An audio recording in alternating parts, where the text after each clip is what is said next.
그럼 먼저 핵심 이슈의 궁금증 풀어보는 ETY 시작합니다.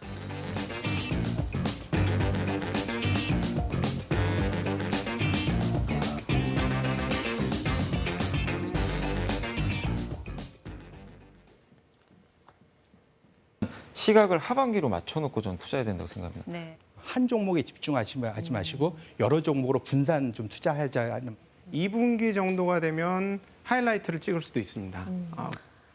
네, 이 투자의 시대, 전문 애널리스트들의 말 한마디에 귀가 쫑긋해지는 시기죠. 자, 그런데요, 이 사람이 아닌 인공지능 AI가 자산 관리 시장의 새로운 전략가로 등장했습니다.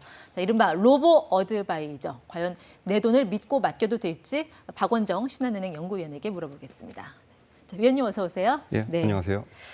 자, 이제 인공지능 AI가 내 돈까지 굴려준다고 하네요. 뭐 예, 투자자들 그렇습니다. 입장에서는 기대가 되는데 증권사 계신 분들은 조금 긴장도 되시겠어요? 예, 아무래도 요즘 매스컴을 보다 보면 인간과 어떤 인공지능의 대결 구도로 많이 네. 화제가 되는 것 같더라고요.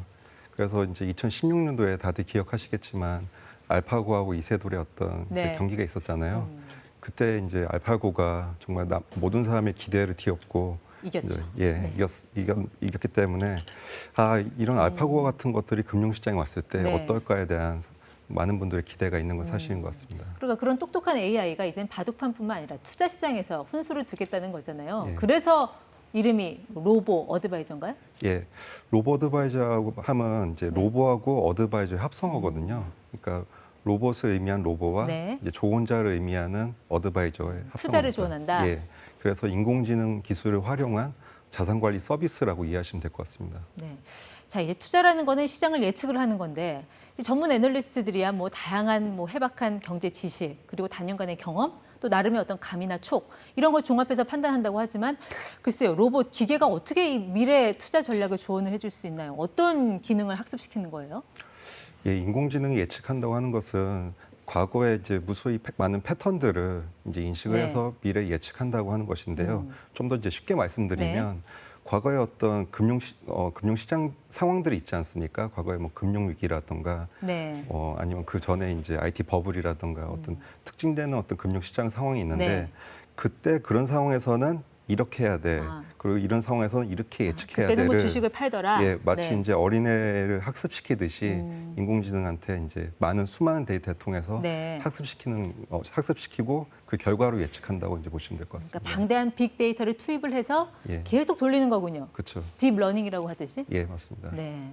자, 이 로보 어드바이저 한번 시연을 해볼까요? 일단은 은행 홈페이지에 들어가서 앱을 다운을 받아야 돼요. 예, 네. 그렇습니다. 그 다음 단계가 어떻게 됩니까? 예, 보통 앱에 들어가면 네. 이제 은행마다 좀 다르긴 한데 로보 어드바이저라는 화면이 있거든요. 네. 한번 제가 이제 앵커님한테 한번 여쭤보겠습니다.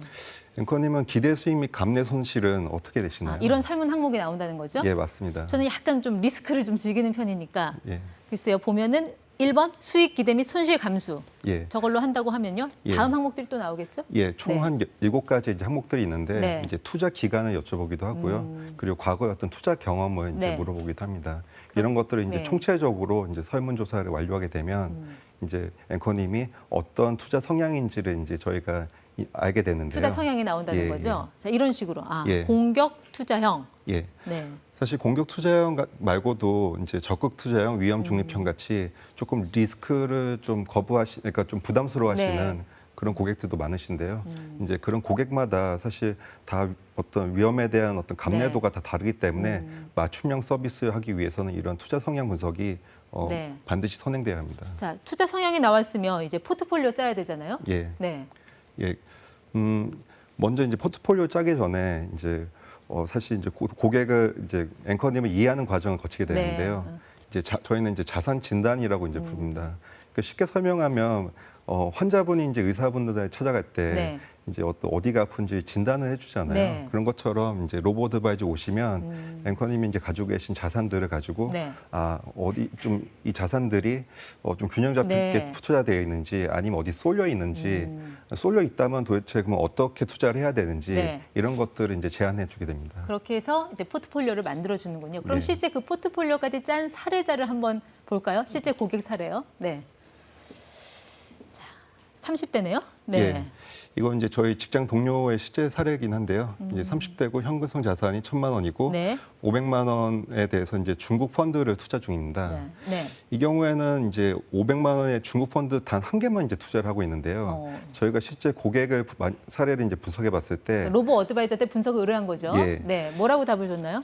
이런 경우에는 이제 이분은 이제 어떤 특정한 자산에 너무 쏠려 있으니 분산 네. 투자를 이제 권장하는 거고요. 네. 채권 펀드, 국내 주식형 펀드, 해외 선진 주식, 그리고 해외 이머징 펀드에 대해서 네. 다음과 같이 이제 제안을 하게 됩니다. 그럼 이런 정도면 공격 투자형입니까? 아니면은 안정형입니까? 예, 이건 이제 좀 시장 상황에 따라 다르긴 한데요. 한 공격 투자형 정도로 지금 보시면 될 것 같습니다. 자, 그래서 이분이 이 로봇 말을 들었나요? 예, 들었습니다. 그래서 수익률이 한 얼마가 났나요? 예, 제 기억으로 이제 작년 한 네. 하반기 정도에 이제 투자를 했던 걸로 알고 있는데요.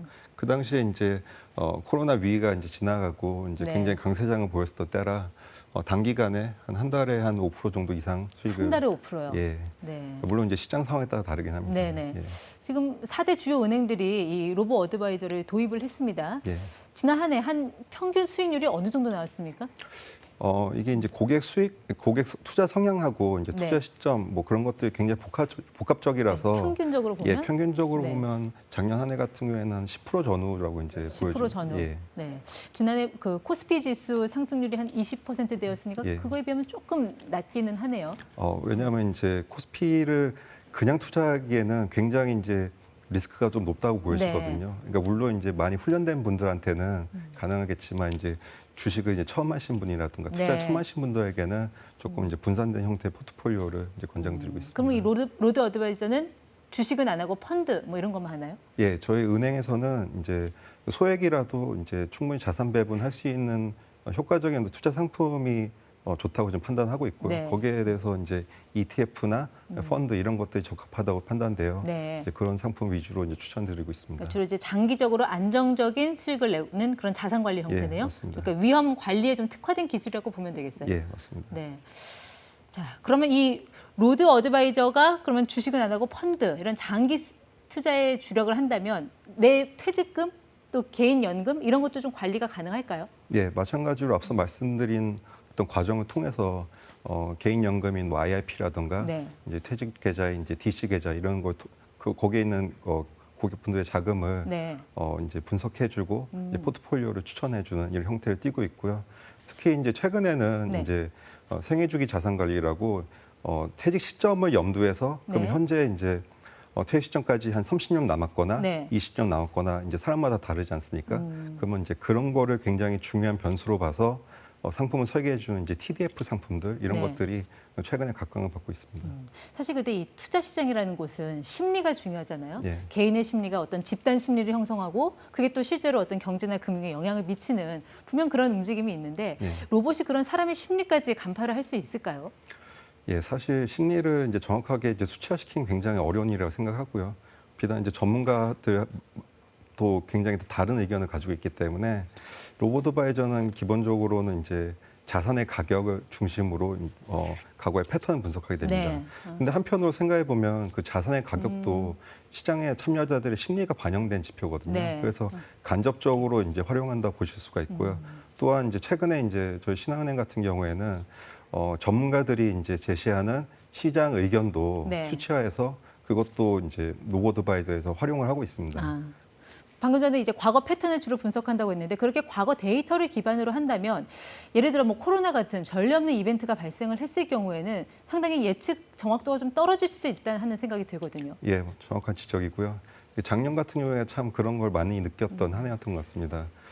물론 이제 과거에 코로나는 굉장히 전례가 없는 순간이었지만 네, 그래도 상당 부분은 과거에서 어떤 답을 찾는 경우가 굉장히 많거든요. 그렇죠. 그러니까 그런 점에서는 AI의 어떤 접근 방식이 유효하다 볼 수 있지만 작년 같은 경우에는 어떤 이제 코로나에 대해서 이제 향후 이제 정부의 정책이라든가 어떤 시장 분위기라든가 이런 것들이 굉장히 네. 중요한 변수였기 때문에 인간인 전문가의 어떤 판단이 조금 더 주요했던 네. 한 해가 아니었나 생각하고 있습니다. 이 로보 어드바이저도 원금 손실 우려는 있는 거죠? 예, 맞습니다. 주식형 펀드를 투자하기 때문에 네. 원금 손실의 가능성이 있습니다. 알겠습니다.